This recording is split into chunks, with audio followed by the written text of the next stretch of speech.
नमस्ते मित्रों, कथा निधि चैनल पर आपका बहुत बहुत स्वागत है। हमारी आज की कहानी है मन चाही। तो चलिए कहानी शुरू करते हैं। मैं 21वीं मंजिल से लिफ्ट में चढ़ी और ग्राउंड फ्लोर का बटन दबा दिया। मैं इवनिंग वॉक पर लगभग इसी समय रोज निकलती हूँ। 20वीं मंजिल पर लिफ्ट रुकी। एक सुंदर सी लंबी गोरी और आकर्षक नैन नक्श वाली प्यारी सी लड़की चढ़ी।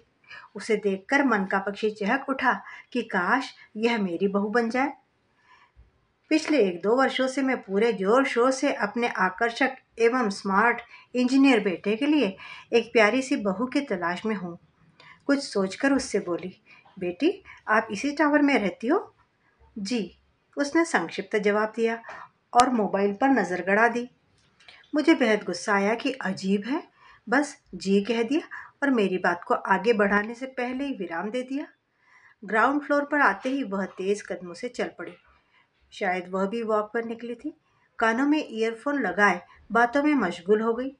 मैंने भी वॉक शुरू कर दी, वह आगे आगे और मैं पीछे पीछे। एक पेड़ के फूल मुझे बहुत अच्छे लगते थे और रोज 5 मिनट वहां बैठकर मैं खुशबू का आनंद लेती थी।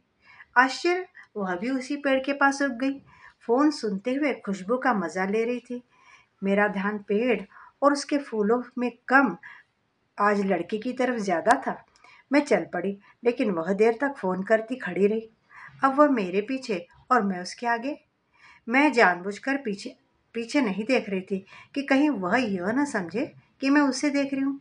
मेरा मन हुआ मैं भी मोबाइल चलाऊं। हालांकि मुझे पता था कि मेरा नेट नहीं चलेगा क्योंकि घर में वाईफाई से कनेक्ट है। बेटा कहता है मम्मी रिचार्ज करवा लो, लेकिन मैं ही मना कर देती हूँ। मैं घर में ही तो रहती हूँ, फिर रिचार्ज करवाने से क्या फ़ायदा। तभी ओपन जिम आ गया। मैं साइकिल चलाने लगी, वो भी व्यस्त हो गई। जब वह बेंच पर बैठी तो मैं भी उसके बगल में ही बैठ गई। मुझे उससे बात करने की तरकीब सूझी। बेटी देखना मेरा नेट नहीं चल रहा है। वह कानों से ईयरफोन निकाल कर बोली, आंटी आपने कुछ कहा क्या? उसकी शहद जैसी मीठी आवाज सुनकर मन में गुदगुदी हुई। काश यह मेरी बहू बन जाए। बेटी देखना, मैंने कहा, मेरा नेट क्यों नहीं चल रहा है? उसने तुरंत ही मेरा मोबाइल देखा और बोली, आंटी लगता है आपका प्लान खत्म हो गया है, रिचार्ज करवाना होगा। मुझे मौका मिल गया। हालांकि मैं रिचार्ज करा सकती थी, फिर भी अनजान बनकर बोली, प्लीज बेटा आप क्या मेरा रिचार्ज करवा दोगी? मेरा बेटा बाहर गया हुआ है, उसका फोन भी नहीं लग रहा है। अपना नंबर दे देना, बेटे के आते ही मैं तुम्हें पेटीएम करवा दूंगी। मैं तुम्हारे ही टावर के 21वें फ्लोर पर रहती हूँ। ओके आंटी, कोई बात नहीं, कहते हुए उसने मेरा फोन रिचार्ज करवा दिया और मेरा नेट तुरंत चालू हो गया। उसका नंबर मैंने ले लिया। उसका नंबर पाकर मैं बहुत खुश हो गई। फिर एक बार लगा, काश ये मेरी बहू बन जाए। अपनी वॉक अधूरी छोड़कर अपने टावर में आकर जल्दी ही लिफ्ट से मैं ऊपर पहुंच गई और फ्लैट का ताला खोला। जल्दी से उस प्यारी सी बच्ची का नंबर सेव करने लगी। अरे उसका नाम तो पूछा ही नहीं, तो किस नाम से सेव करूं? फिर मन में मुस्कान तैर गई और प्यारी बहू के नाम से उसका नंबर सेव कर लिया। डर लगा, अगर बेटे ने देख लिया तो चिल्लाएगा कि ये सब क्या है मम्मी, किसका नंबर इस नाम से सेव कर लिया है। फिर सोचा अपने फ़ोन में कुछ भी करने के लिए उसे फ़ोन ही नहीं दूंगी। व्हाट्सएप पर जल्दी सर्च किया, हेलो बेटा, मैं आर टावर के 21वें फ्लोर वाली। एक मुस्कुराहट वाली इमोजी डाल दी। जानबूझकर आंटी ने लिखा। फिर जल्दी से उसे पेटीएम किया। उसका नाम परी था। सच में वह परी जैसी ही तो है। फिर मनमयूर नृत्य करने लगा। काश यह मेरी बहू बन जाए भगवान। जल्दी कागज कलम लेकर परी के लिए कविता लिखने लगी। कविता लिखने में इतनी मशगूल हो गई कि पता ही नहीं चला कि बाहर घंटी बज रही है। गेट खोला तो देखा बेटा आया था। बोला, मम्मी मुझे पता है आप लिखने में इतना खो जाती हो कि आप घंटी तो दूर, ढोल नगाड़े की आवाज़ भी नहीं सुनती। और फिर खुद ही जोर से हंस पड़ा। क्या लिख रही हो आप? अपनी बहू के लिए कविता। क्या कह रही हो मम्मी? अरे मजाक कर रही हूँ, कहकर जल्दी मैंने उसे खाना गर्म करके दे दिया और फिर अपना व्हाट्सएप खोल लिया। मेरी खुशी का ठिकाना नहीं रहा। परी ऑनलाइन थी। हेलो बेटा, मैंने पेटीएम कर दिया है, और फिर मैसेज करके उसे स्क्रीनशॉट भेज दिया। थैंक्स आंटी, इतनी जल्दी क्या थी? फिर वो ऑफलाइन हो गई। रात में उसका स्टेटस देखा। लोग कहते हैं कि जिद अच्छी नहीं होती, मगर मेरी जिद है नफरत मिटाने और प्यार फैलाने की। अरे ये तो मेरी स्वरचित पंक्तियाँ है। तो क्या परी ने चोरी की है? तुरंत मैसेज किया, बेटा क्या यह आपने लिखा है? नो आंटी, मैं चोरी नहीं करती। किसी का लिखा अच्छा लगता है तो कॉपी पेस्ट कर लेती हूँ, लेकिन रचना के नीचे मूल रचनाकार का नाम जरूर लिखती हूँ। मैंने जल्दबाजी में नीचे रचनाकार का तो नाम देखा ही नहीं था। वहाँ अपना नाम देखकर गौरवान्वित हो उठी मैं उसके विषय में जानने के लिए उत्सुक थी, इसलिए बोली, बेटा आपको वैसे ये पंक्तियाँ मिली कहाँ से? बस यूं ही फेसबुक पर दिखी तो अच्छी लगी और अपने स्टेटस पर डाल दी। तो आप उस रचनाकार को फेसबुक पर सर्च करके फ्रेंड रिक्वेस्ट भेज दो ना। मैं उसे अपना फेसबुक फ्रेंड बनाना चाहती थी, ये सोचकर उसे मैसेज कर दिया। अरे आंटी, ऑफिस की वजह से टाइम ही नहीं मिलता, थोड़ा बहुत फेसबुक चला लेती हूँ। मैसेज सेंड करके तुरंत ही गुड नाइट मैसेज कर दिया। मैं मन महसूस कर ही रह गई। मैं तो चैटिंग के मूड में थी। मन मारकर शुभ रात्रि लिखना पड़ा।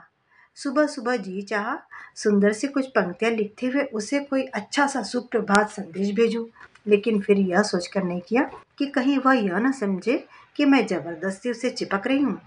दूसरे दिन मॉर्निंग वॉक के लिए जैसे ही लिफ्ट में चढ़ी और लिफ्ट 20वीं मंजिल पर रुकी, तो वह भी लिफ्ट में चली आई। मेरी खुशी का ठिकाना न रहा। सुबह सुबह फूल जैसे खिले खूबसूरत चेहरे को देखकर मेरा दिल खुशगवार हो उठा, लेकिन उसने मुझे देखा तक नहीं। किसी से फोन पर व्यस्त थी। गुस्सा तो मुझे बहुत आया, पर क्या कर सकती थी। ग्राउंड फ्लोर पर आते ही वह तेज कदमों से सोसाइटी के गेट के बाहर निकल गई।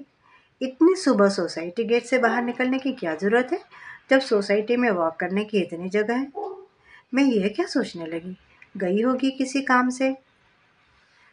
उसकी चिंता सी होने लगी, क्योंकि कुछ दिनों पहले ही सुना था सोसाइटी के बाहर दूसरी तरफ वाले रोड पर कुछ बदमाशों ने एक महिला की चेन खींच ली थी। वॉक के बाद जब टावर पहुंची तो उसे लिफ्ट का इंतजार करते ही पाया। एक हाथ में दूध की थैली और ब्रेड थी और दूसरे हाथ में सब्जी की थैली थी। अच्छा, तो ये लेने गई थी। जैसे ही लिफ्ट ग्राउंड फ्लोर पर रुकी, हम दोनों एक साथ अंदर चले आए। मैंने ही 20-21 फ्लोर का बटन दबा दिया। बेटा आप अकेले रहते हो? जी आंटी। खाना खुद बनाती हूँ या मेड से बनवाती हो? मैं तो खाना खुद ही बनाती हूँ। मेड सफाई और बर्तन के लिए रखी हुई है। सब लोग सोचते हैं कि जॉब वाली लड़कियां काम नहीं करती, लेकिन मैं ऐसी हूँ नहीं। मैं सब काम कर लेती हूँ। सफाई भी छुट्टी वाले दिन अपने हिसाब से करती हूँ। कपड़े भी छुट्टी वाले दिन धोती हूँ। इतने में उसका फ्लोर आ गया। मैंने मन में सोचा, कितनी अच्छी लड़की है, साफ और स्पष्ट बोलती है, खाना भी खुद बनाती है, सफाई भी करती है और कपड़े भी धोती है। नहीं तो जॉब वाली लड़कियां कहाँ करती हैं ये सब काम। मैं मन ही मन मुस्कुराई कि काश ये मेरी बहू बन जाए तो खूब जमेगी हम दोनों की, जब सास बहू साथ साथ बैठेंगी। अब धीरे धीरे हम दोनों की सुबह शाम नियमित मुलाकात होने लगी। हम दोनों की खूब जमने लगी। अब हम एक दूसरे की आदतों, पसंद नापसंद और व्यवहार समझने लगे थे, इसलिए एक दूसरे से कुछ कहे बिना एक दूसरे की बात समझ जाती थी। अच्छी अंडरस्टैंडिंग हो गई थी हमारी आपस में। फ़ोन पर खूब बातें भी होने लगी थी। जब भी उसे ऑफिस से आने में देर हो जाती, तो मैं चिंतित हो उठती और उसे फ़ोन करती, तो वह झल्लाकर बोलती कि आप भी ना आंटी, मैं कोई छोटी बच्ची थोड़ी हूँ। और जब मुझे कभी कोई तकलीफ हो जाती और वह मेरी चिंता करती, तो मैं भी गुस्से से कहती कि मैं कोई छोटी बच्ची थोड़ी हूँ जो मेरी चिंता कर रही हो तुम। मुझे लिखने का शौक था और उसे पढ़ने का। बस उसकी एक आदत मुझे बुरी लगती थी, उसका देर रात तक जागना। जब मैं कुछ कहती तो वो बोलती, आंटी दिन में तो ऑफिस की वजह से टाइम नहीं मिलता, इसलिए रात में व्हाट्सएप, फेसबुक और इंस्टाग्राम ने हमें देर तक जागने पर मजबूर कर दिया है। आप इन मुँहे तीनों को कोसिए, आपके भी तो ये दोस्त हैं। जब वह हंसकर ये कहती, तो मैं भी अपनी हंसी रोक नहीं पाती थी कि बात तो वह सही कह रही है। मैं भी तो देर रात तक घुसी रहती हूँ फेसबुक और व्हाट्सएप में। उसे मेरी एक आदत पसंद नहीं थी, और वह थी बेवजह की टोका-टोकी। मैंने कहा, तुम बच्चों में अभी इतनी समझ नहीं है, इसलिए समझाना ज़रूरी होता है, जिसका तुम लोग गलत अर्थ लगाकर उसे टोका-टाकी कहते हो। बात तो आपकी सही है, लेकिन हर वक्त टोका-टाकी, ऐसा लगता है जैसे 24 घंटे कोई सिर पर सवार है।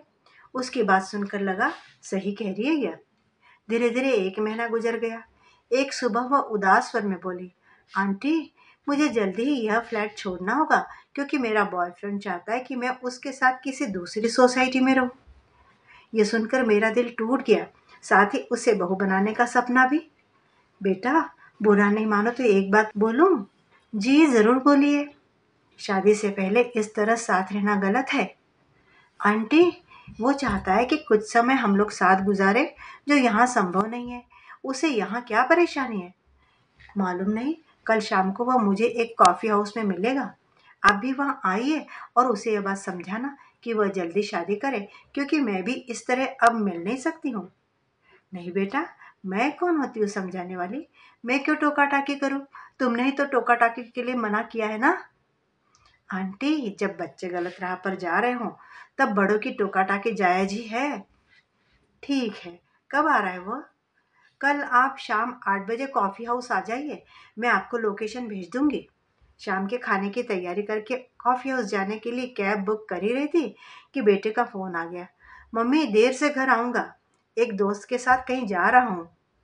कैब में बैठते ही मन में एक हुक उठी कि काश यह मेरी बहू बन जाए। कॉफ़ी हाउस पहुँचते ही वहाँ अपने बेटे को देखकर मैं खुशी के अतिरेक से चिल्ला पड़ी। तू भी यहाँ? तू ही है क्या परी का बॉयफ्रेंड? परी? हाँ, पर माते, मगर तुम यहाँ कर क्या रही हो? तुमको परी के बारे में? वह सकपका गया, जब तक परी भी आ गई। आप इसे जानती हैं आंटी? वह हकलाते हुए बोली। इसे क्या, इसके पूरे खानदान को जानती हूँ मैं। इसने ही तो मेरी कोख से जन्म लेकर मुझे माँ बनने का गौरव प्रदान किया है। लेकिन आपने कभी जिक्र नहीं किया अपने साहबजादे का। परी मुस्कुराकर बोली। हाँ माँ, आपने भी कभी मुझे नहीं बताया कि यह आपकी दोस्त है। बेटा भी अचरज भरे स्वर में बोला। बेटा, माँ हूँ तुम्हारी। तुम धीरे धीरे देर रात जो फोन पर बतियाते थे, मुझे तभी शक हो गया था कि कुछ तो है। थोड़ी सी मशक्कत करने पर मैंने तुम दोनों की प्रेम कहानी जान ली और भविष्य में अपनी बहू के साथ तालमेल स्थापित करने के लिए ये सब नाटक रचा और तुम दोनों को भनक भी नहीं लगने दी। जय हो माते, तुम तो बड़ी सीआईडी निकली। कहते हुए वो मेरे कदमों में झुक गया। परी भी बोली। मान गए आपको होने वाली सासू माँ और सीआईडी प्रद्युमन, और मेरे गले से लग गई। काश मेरी यह बहू बन जाए का सपना मेरा पूरा हो गया था। मेरा बेटा अब तक मामला छिपा रहा था क्योंकि परी की जाति कुछ और थी और हमारी ऊंची थी। बेटा घबरा रहा था कि मैं इनकार ना कर दूं, मगर मैं तो उसे कब की बहू मान चुकी थी। और फिर असली मुहर लगाने के लिए मैंने उसके माता पिता को जल्दी ही अपने घर आने के लिए निमंत्रित कर दिया, मन ही मन मुस्कुराते हुए। मित्रों, अभी आप सुन रहे थे कहानी मनचाही। आपको कहानी कैसी लगी?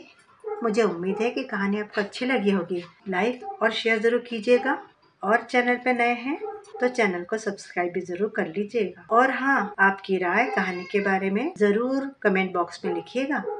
आपका दिन शुभ हो।